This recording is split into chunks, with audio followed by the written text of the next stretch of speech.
Janna Bilski works on the investments team at the Ford Foundation, an international social justice philanthropy focused on advancing social justice and reducing inequality. Janna started a mindfulness and meditation program at the Ford Foundation in 2016, which she leads on a weekly basis. Janna sees the practices of mindfulness and meditation as integral components for long-term social change and advancing social justice. Janna is also a founding member of Mindful on Wall Street, which seeks to amplify the reach of compassion and mindfulness in the financial services industry. Janna completed the training in mindfulness facilitation at the Mindfulness Awareness Research Center and Semel Institute for Neuroscience and Human Behavior at UCLA, and has also been training as a Buddhist meditation teacher since 2017. Janna received her BA from New York University's Gallatin School of Individualized Study and completed postgraduate studies at Regent's College School of Psychotherapy and Counseling in London, England. So please help me welcome Janna Bilski for her presentation, Inner Activism. Thanks, Janna. Thank you so much, Caroline. It's such an honor and a pleasure to be here with all of you. And I just, before I begin, want to take a moment to thank Anu and his team. There aren't a lot of people, sort of broadly speaking, that are thinking about this connection of how mindfulness can help to reduce bias and dismantle systemic racism. So I just want to take a moment to really applaud the work of Anu and his team, and thank you so much for all that you're doing. It's very meaningful, and thank you.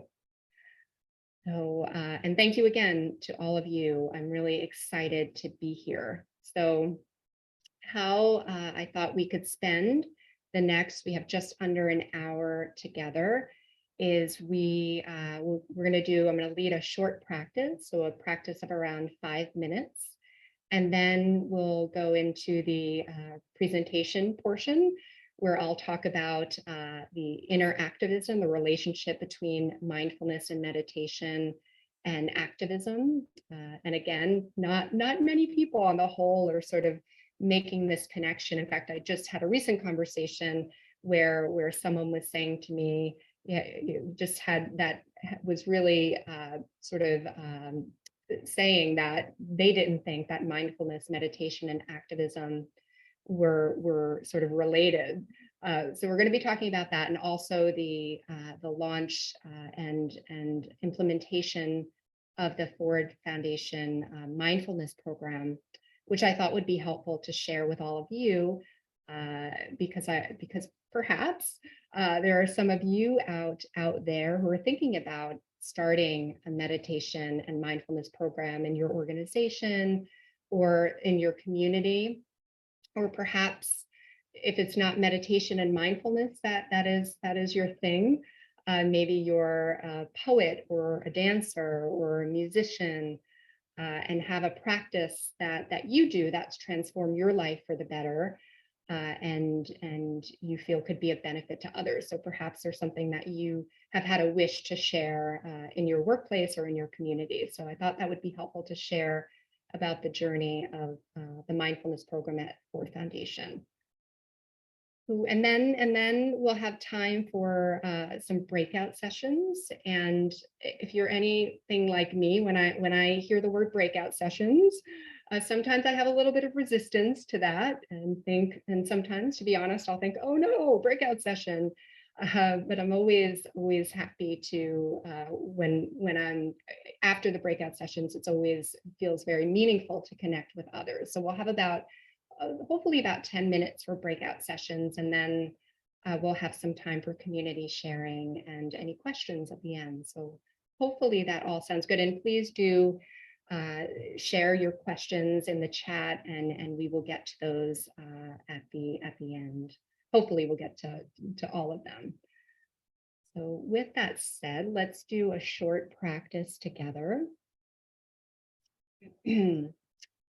So finding a comfortable position if you're not already in one.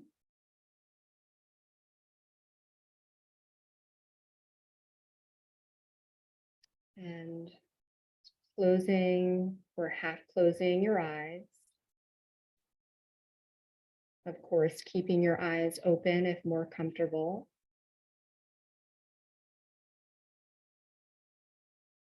Taking a moment to soften your shoulders and neck, and any other part of your body that feels tight or tense. So seeing if you can soften those areas.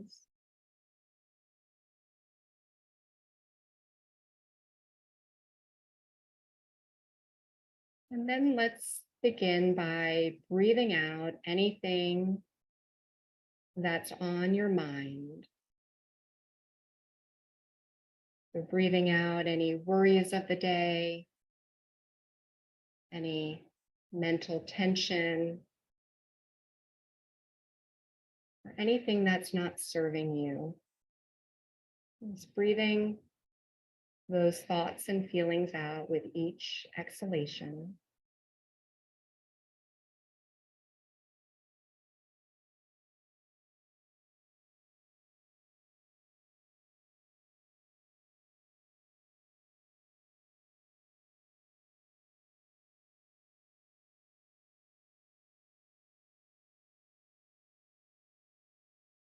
And again, letting your shoulders drop and soften.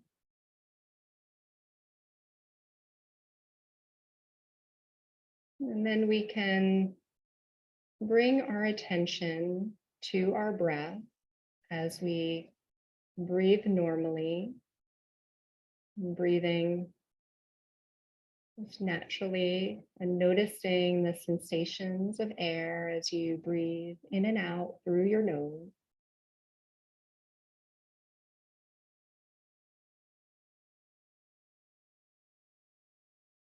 Perhaps noticing the cooler air on the inhale, warmer air on the exhale.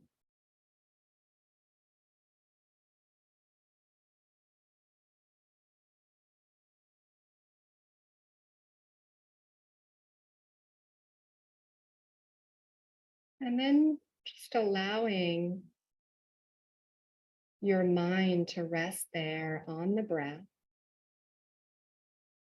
as you breathe in and out through your nose. And if for any reason this area isn't comfortable, it's finding another part of your body where you're experiencing your breath most comfortably, and bringing a single pointed yet gentle focus to the breath. And just allowing yourself to be fully present with your breath, moment by moment.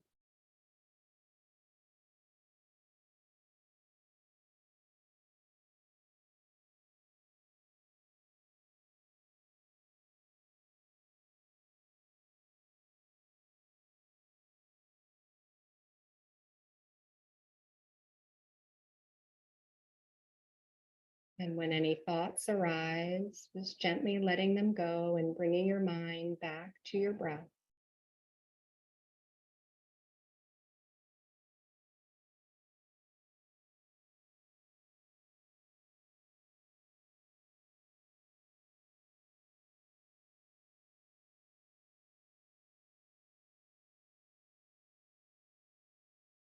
Just letting the mind settle moment by moment.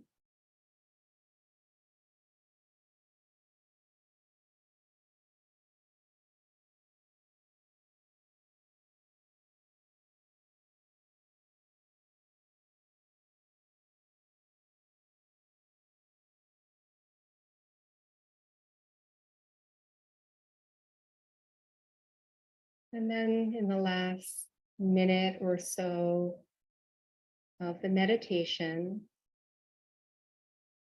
I invite you to bring to mind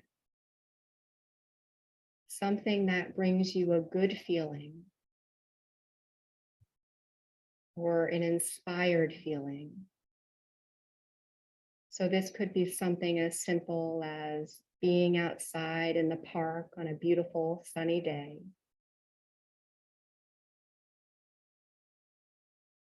So bringing whatever that is to mind.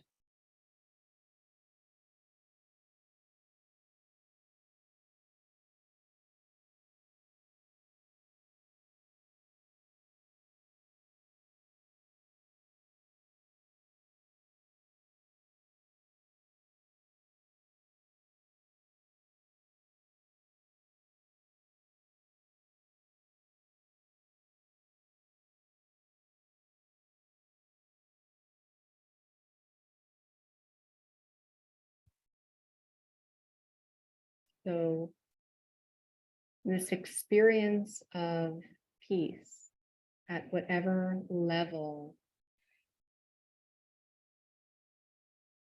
this is arising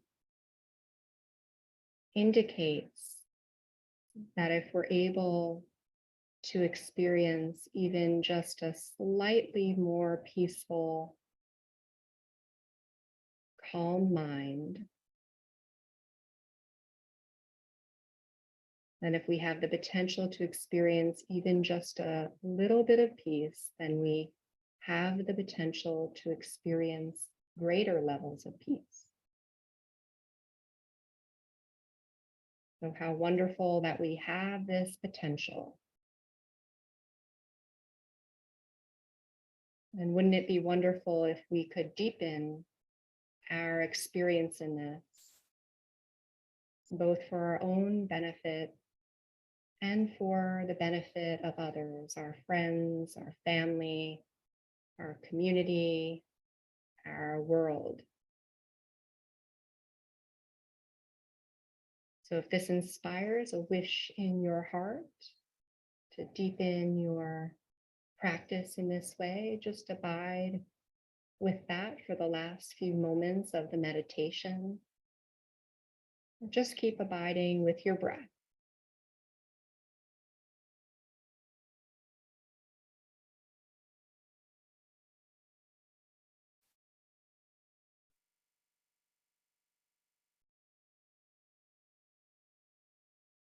And thank you very much. You can rest your concentration and open your eyes if they were closed.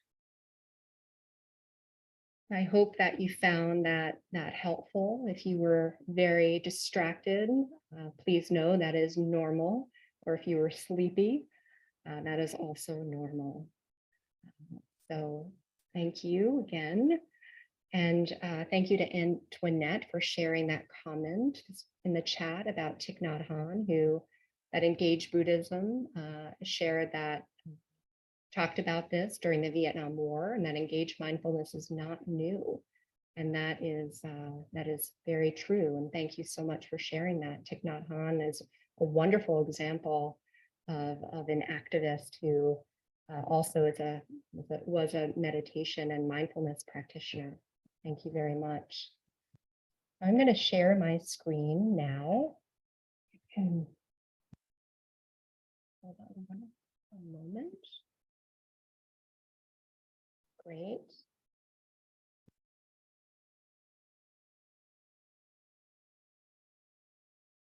Okay.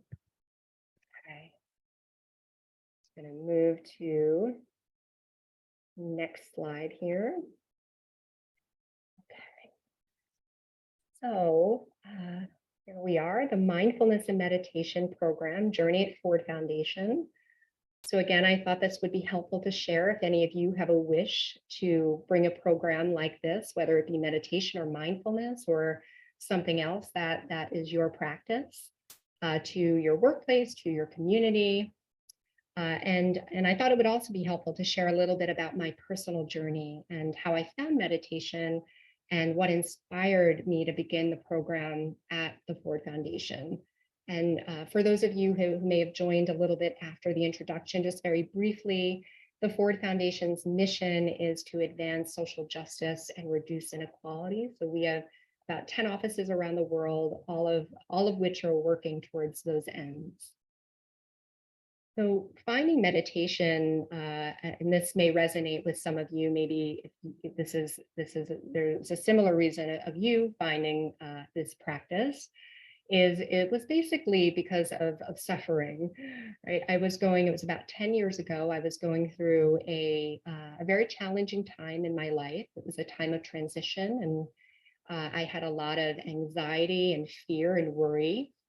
I just left the job that I was at. I wasn't sure what I wanted to do next. And I was also looking for something to create more meaning in my life. And so, to make a very long story short, I found transcendental meditation, which I found to be very helpful. And shortly after, I found Buddhist meditation, which is what I do to this day. And what I realized about meditation was that it helped me with my reducing the stress and the anxiety that I was experiencing. And I saw that it was helping others of all backgrounds and ages around me.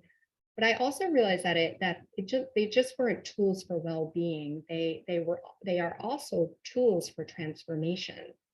So if you would have met me before I started meditating, I would have been smiling on the outside. However, internally, I was experiencing a lot of sadness and sort of inner pain, sort of masking it with a smile. Again, I don't know if that resonates with any of you. And like many people, I had trauma from my younger years, from my childhood and into my adolescence. And this had caused, obviously, some emotional. It has repercussions. And when I began, and I did my postgraduate in psychotherapy and degree in psychotherapy and counseling, so I had a lot of time to really, this journey of working with my mind and with clients and so forth.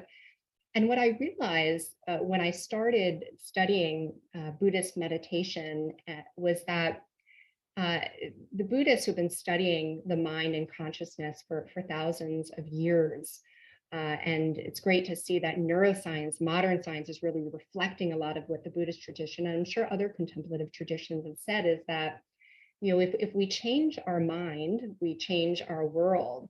And I realized that through therapy, I was keeping certain narratives alive, narratives of myself as someone who was inherently wounded, someone who couldn't change. Now, I wasn't thinking of that consciously, it was more unconscious. But I was relating to myself as someone who was, certain things had happened, and I was just going to be inherently sort of wounded and sad until I died. And when I started studying about the mind, both from a Buddhist perspective and now neuroscience, I started to realize, well, if I could change my mind and how I was identifying with myself, rather than identifying with my limitations and identifying with these limiting ways of thinking and thoughts that were very familiar patterns, but realizing if I identify with my potential to change, my potential for happiness, my potential to feel more peaceful, to feel more joy. And I focused on those things because as you know, what we focus on, whatever we focus on expands, right? Whatever we focus on in our mind, we grow, right? So we're either growing flowers, we're growing weeds, right? Our mind is very powerful. Our mind is creating our world moment by moment. When I began to understand more about the mind and how I was using my mind and what type of seeds and what type of weeds I was planting and what I wanted to create, I started to really rewire my thoughts and identifying, as I said, more with my potential and those more joyful and happy and loving states of mind. And of course, that takes practice, right? Old habits, as they say, die hard. And so that, of course, is a process and takes time. And I don't, by any means, I'm not saying that I'm completely anxiety free or I don't have any sadness or I'm certainly not an evolved, Buddha at this point. But I do, since I began meditating, there is such a huge difference in how I feel. I actually feel like I'm a happy person. And of course, again, I have days where, I'm not always in a happy state. But there was such a drastic difference that I felt like after practicing for some time, and when I started practicing, it was immediate, sort of the alleviation of what I was experiencing, that I felt like I had a second life, like I had a second chance at life. And it was so incredibly liberating not to walk around with this pain and sadness inside of me all the time. And so, and again, I saw people of all different backgrounds and ages being impacted by meditation. And I thought, well, I want to share this out and with other people. And hence the inspiration around starting a program at work outside of my day role arose, and I wanted to bring it to the workplace. However, when I decided that I wanted to do this, and some of you may relate on the call today, if you've ever done anything where you shared more of yourself and you're in work or with others and you're vulnerable or you're doing something that you haven't done before, it was scary. And so overcoming obstacles and really seeing, I mean, it's quite incredible, the things that were rising to tell me not to do it, the insecurities and fears, and kind of seeing these monsters of the mind arise, and voices telling me I didn't deserve space, that my voice wasn't worthy of taking up space, and all sorts of things that were arising that were keeping me from starting the program.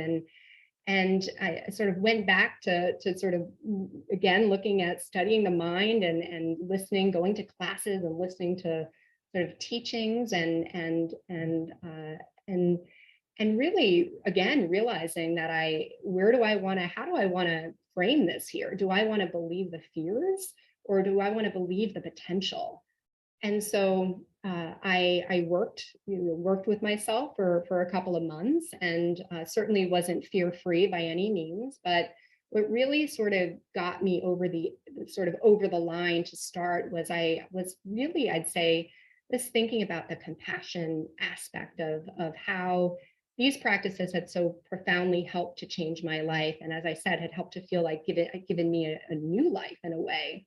That I thought, if this could help one person or a couple people, then of course, like, I have to do this. And sort of that thinking outside of myself and outside the blah, blah, blah, and sort of my own self, and thinking outside of that, which is much more interesting. That really gave me the fearlessness to say, I'm going to do this because it could help people. I just have to sort of do it and get over these, move past or move through, right? The way to get passing, we need to move through. So I started the program in August of 2016. And that first class, the room was full. I was very, very nervous, sort of moved through it.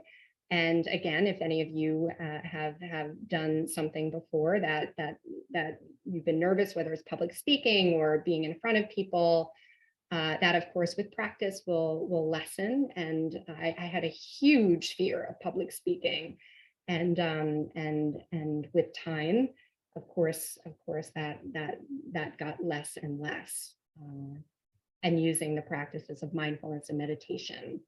So yeah, if you can definitely, if you're out there thinking, I have a fear of public speaking or being in front of people, I've been there and completely empathize, and just can tell you with practice and it will definitely get easier. So next here we have some of the building blocks and implementation of the program, again, which I thought could be helpful. So of course, communication. So before I started the program, I was already sort of talking with people very organically about meditation, because inevitably in sort of my relationships with people, it was a big part of my life. So it would come up in some way. And people would tell me, oh, I'm interested in that. So I started making a library, a list of people who would say they were interested in what I was doing. And before I started the class, I talked to people and said, hey, I'm thinking about doing this. What do you think? And people would tell me what they thought. And then that was a way of starting to build community. So by the time that first class came, the room was full and there were people sort of sitting on the side.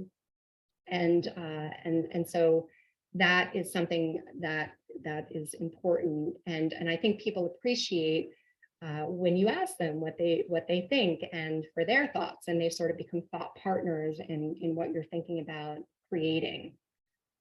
Getting an internal green light. So this may or may not resonate where you are.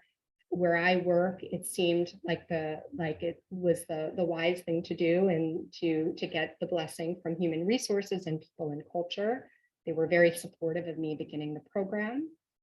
And then consistency. So choosing a time that you feel that you can make the class, most every week, and that creates a sort of safe container for people. So choosing whatever time you think is practical and that you can make work most of the time.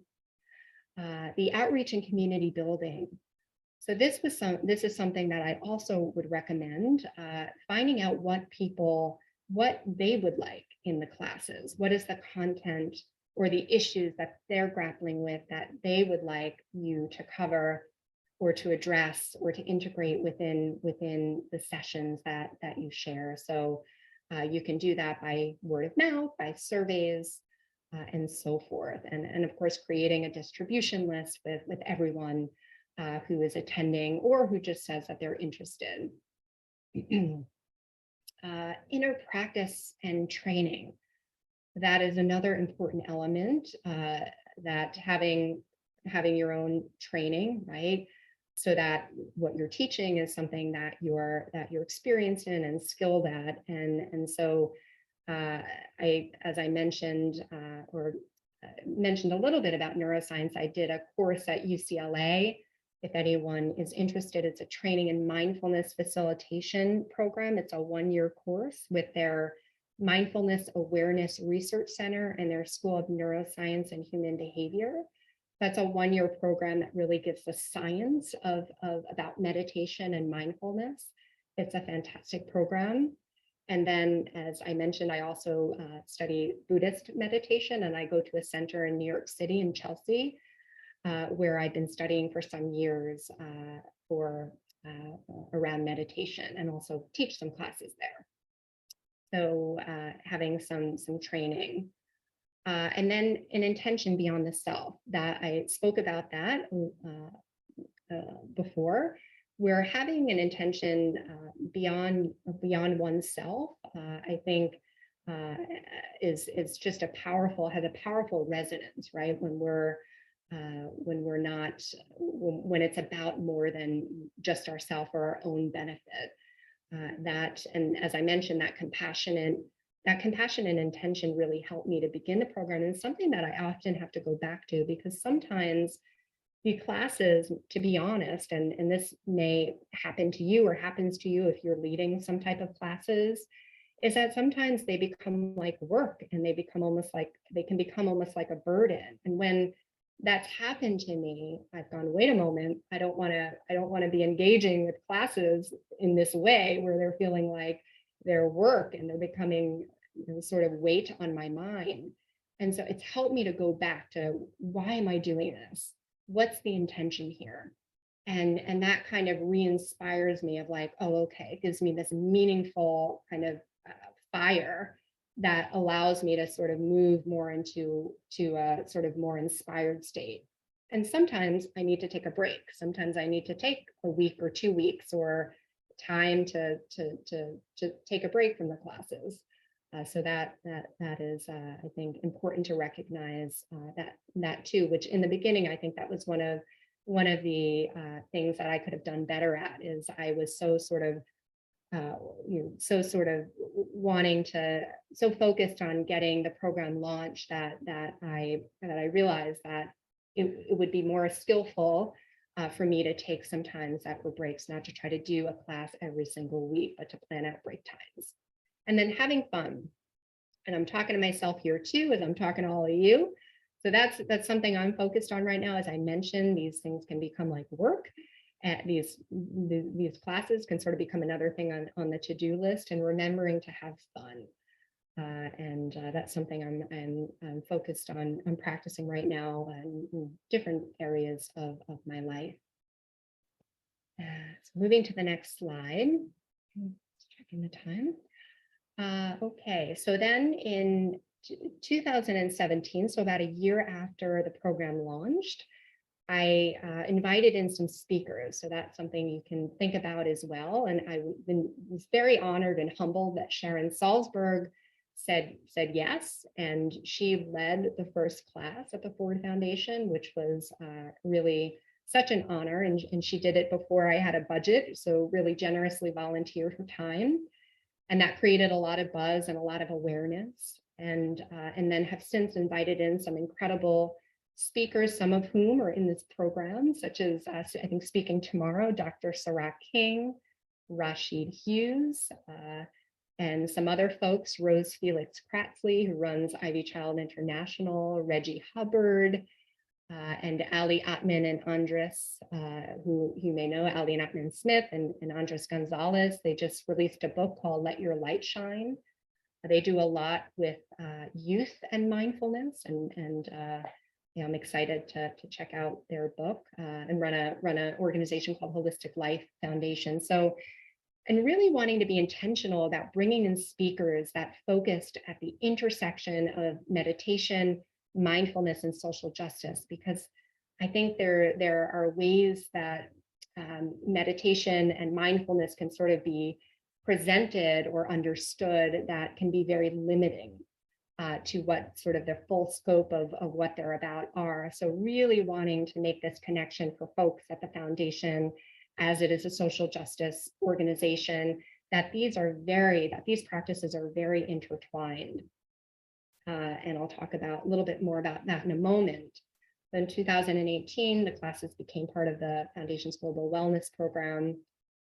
And so this idea of beyond the traditional view or understanding of wellness, that these practices are maybe just about relaxing a little bit more, sort of zenning out, or they're just an individual practice for individual benefit, when they're so much more than that, when they really do sit at the heart of social change in the sense of the essence of these practices are so that they not only the essence is that we not only do these practices to benefit ourselves, but so that we can be greater agents of change in the world.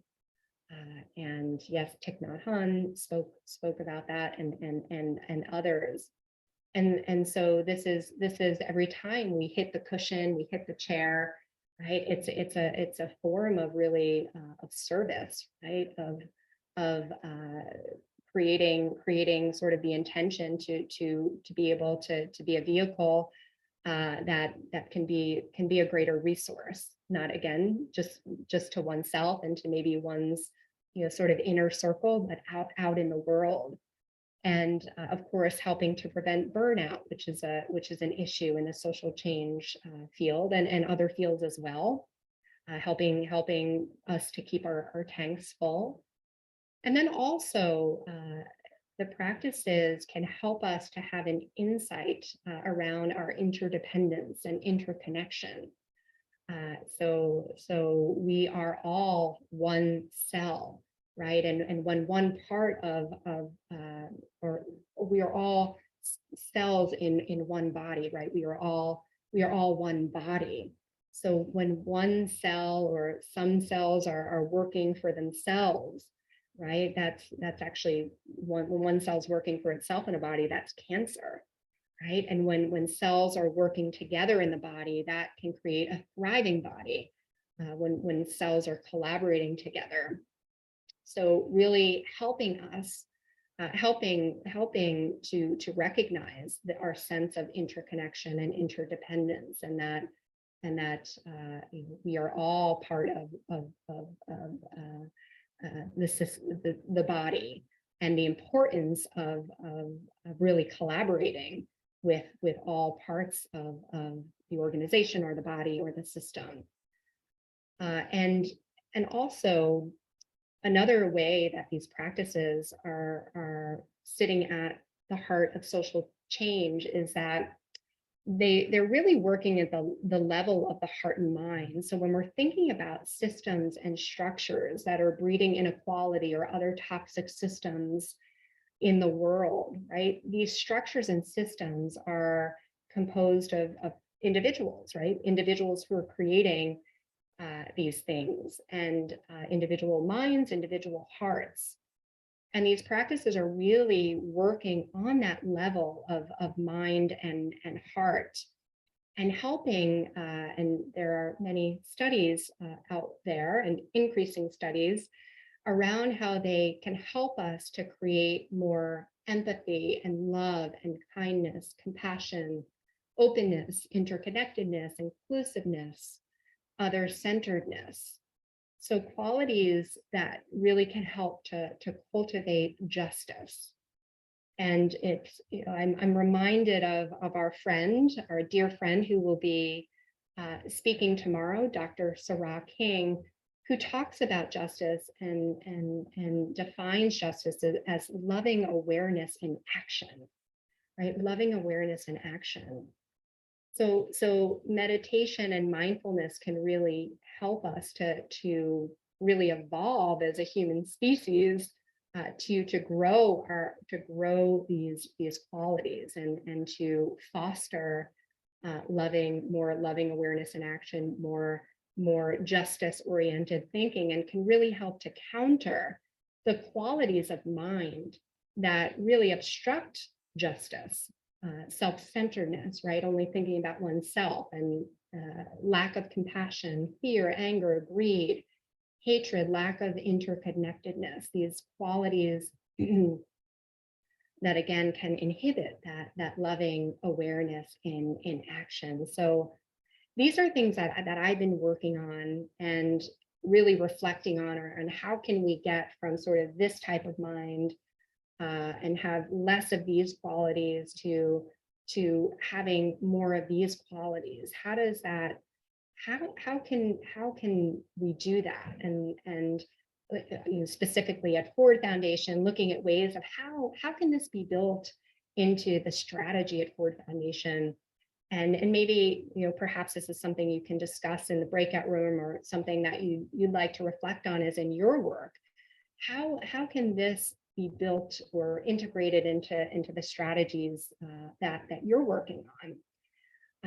Because, you know, it's outer change. It seems like our culture is so much more outer focused than sort of focused on the inner aspect of humanity. Hence, we have so much suffering in the world, and rising anxiety and depression and so forth. And obviously, things such as the outer changes is very important, like changing laws and policies are so critical.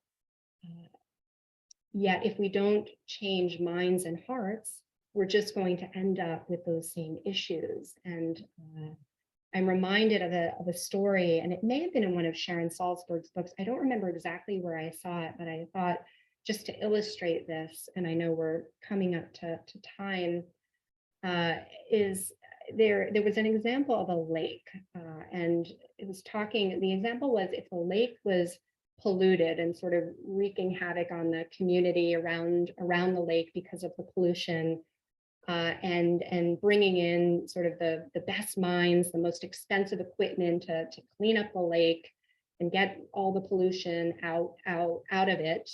And that's all great. But what if the people who are surrounding the lake just start to pollute it again, right?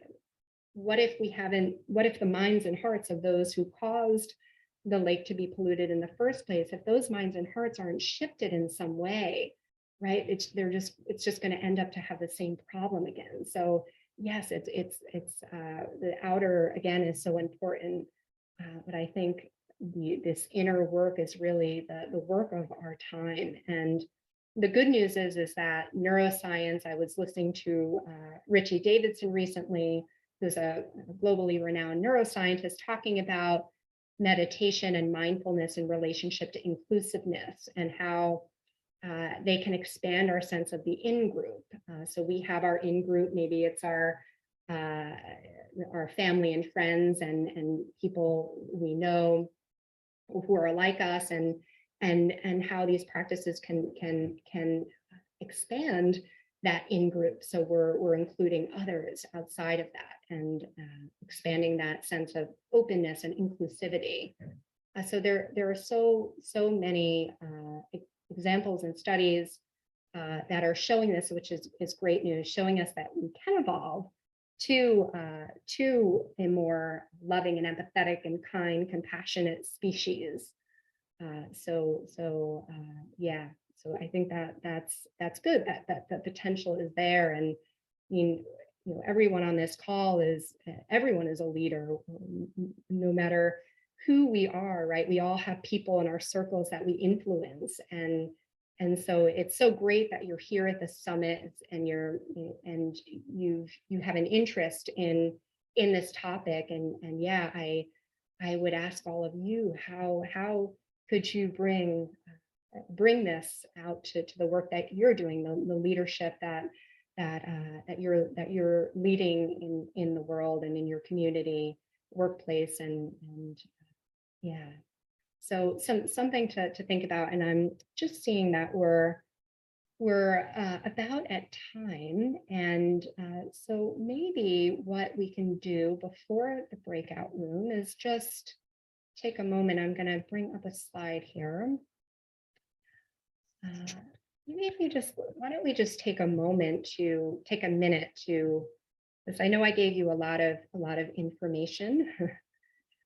So why don't we just take a moment to just breathe, have a minute practice before the breakout rooms, or just rest your mind, or just take a moment to do whatever practice resonates with you at this moment. Maybe just breathing out whatever's on your mind.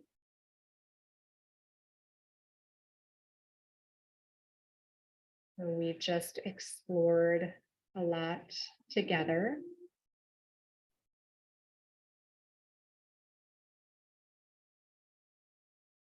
And we will shortly be going into breakout rooms where we'll be able to connect with one another.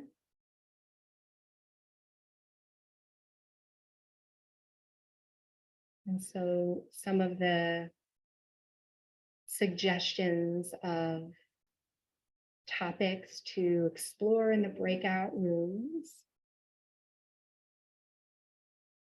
can be really anything that resonated with you in this session. So if there was something that stood out for you, or if there's something that you're passionate about that you would like to bring to your workplace or community,